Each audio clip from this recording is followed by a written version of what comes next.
Look at him squirming down there. We finally got the beast. He's magnificent. He'll make a fine feast tonight. The wild boar was placed on a large plank. It was quickly cleaned, butchered decisively, and divided into portions while still cold. One portion was immediately put into a stew pot to ensure a hot meal that day. The rest was heavily salted, pressed tightly into wooden barrels and sealed, effectively locking away the meat to prevent spoilage. The fat was separated for cooking, and the skin and bones were collected for later use. Pieces needing longer storage were hung on a high rack near the hearth. Where warm smoke would dry the meat, every action was quick, efficient, and without unnecessary steps. Because in Connecticut in 1800, even a slight delay could mean the loss of an entire season's supply.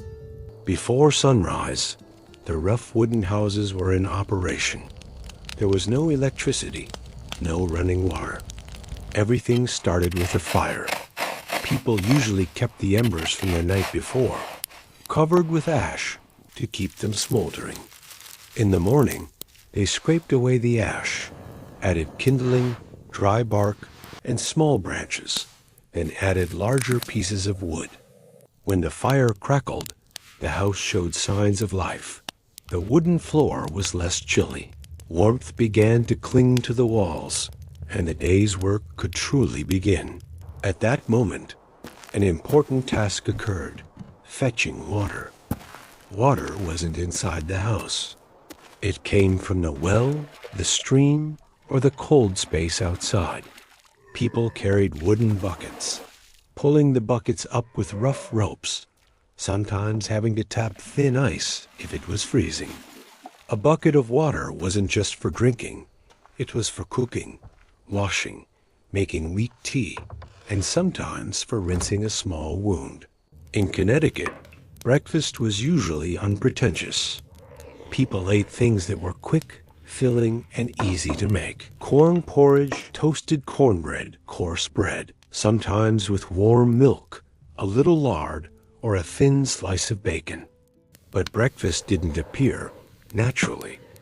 To make a bowl of hot porridge, they have to. Light a fire gives boil water, gives watch the fire to keep it from going out, gives cook, gives wash. The most expensive things aren't the ingredients, but the firewood and time. When dawn breaks, the village shifts to its main work rhythm. Connecticut is notable for its densely populated small towns and family-scale workshops. In the morning, people usually spread out in two streams. The first stream, farm work, checking barns, milking, feeding, clearing straw, repairing fences, chopping wood, gathering hay, gardening, weeding, tilling the soil, providing windbreaks. Second stream, workshop work. Right behind the house or next to the kitchen is a small room, the workshop. There, people made nails, iron hooks, door latches, hinges, wooden crates, axe handles, simple household items, or small parts to serve the whole village. The workshop smelled of smoke, wood, iron, and oil, and the characteristic sounds of the village were the clang of hammers, the rustling of files, and the steady cutting of wood with saws. For them, crafting a trade wasn't just about earning extra money.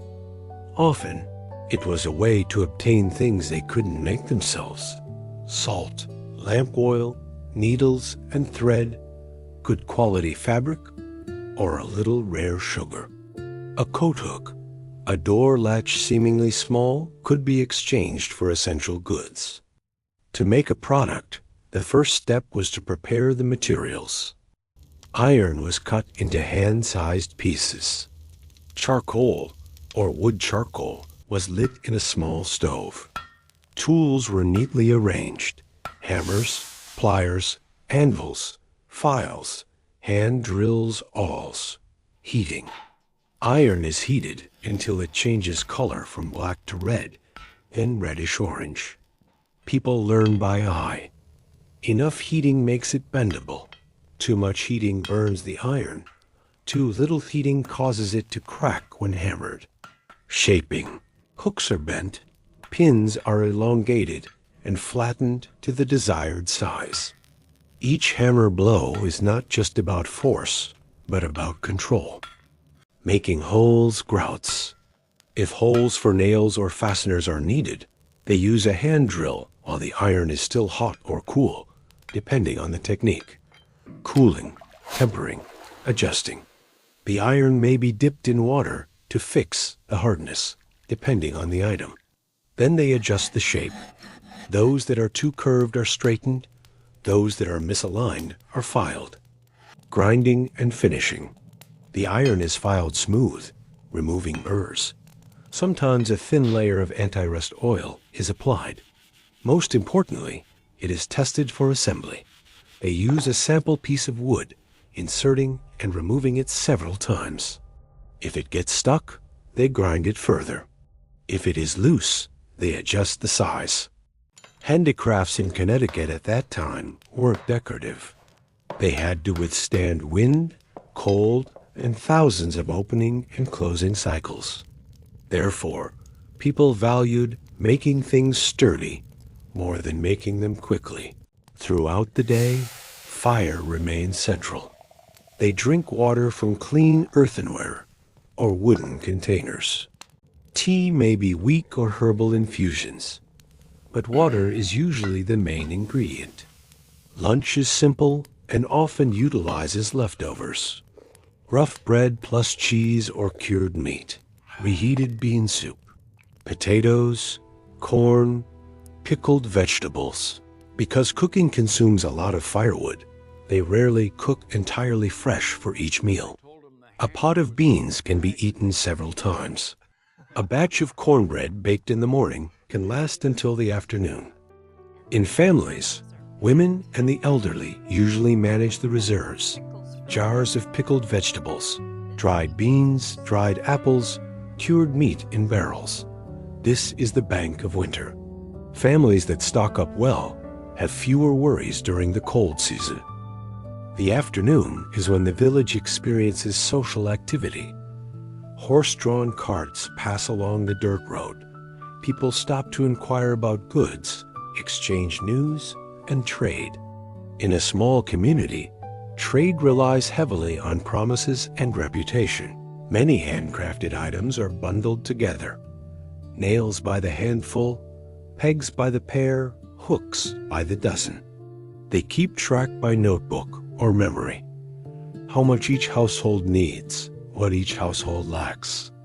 Everything is compact because it has to be carried by hand or horse-drawn cart. The road is muddy and the wind is cold. As the sun sets, the heavy work gradually decreases.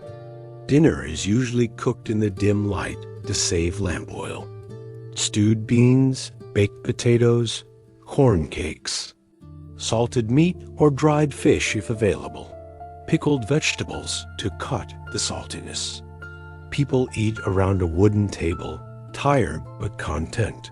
When the oil lamps are lit, a weak yellow light falls on the house. This is the time for fine work. Mending clothes, sewing trouser hems, repairing socks.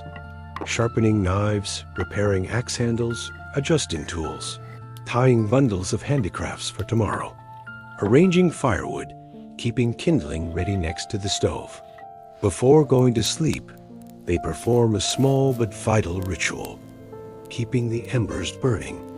They piled the coal into a mound and covered it with ash. The doors were sealed to prevent drafts.